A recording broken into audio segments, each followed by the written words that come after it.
What's up, friends? Andrew here. In this video, I'm going to show you how to fix your start menu showing blank on Windows 11. So if you click the Windows key in your keyboard and you try to, let's say, search for something, let's say I want to type in Roblox, right? Player. And you can see once I start to type, it shows blank. It's not showing any result. It doesn't matter whatever you try to type, it's just basically showing blank. Let me type in, for example, Word. You can see that it's not showing anything. No, the quickest way to fix this is to simply right click anywhere in your taskbar and go into Task Manager. Now, once you're inside Task Manager, you want to go ahead and look for where it shows Windows Explorer. You will find it. Simply right click on that and click and restart.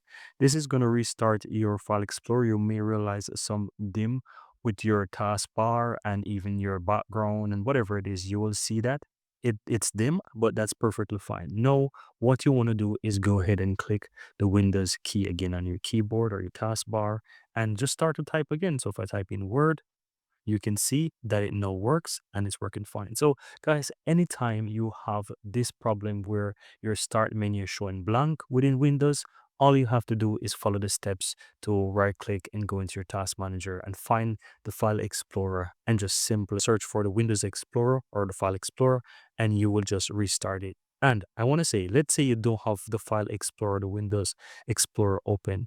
Just go ahead and open it normally. Go ahead and open up Windows Explorer and then you will see that it's running in the task manager. And once you can see it in the task manager here, you can just restart it, because sometimes you have to open it, because if you don't have it open, then you will not see it running as an app or a process. So you just open it, find it, restart it, and that should fix the issue for you. And that's it. Very easy and very simple.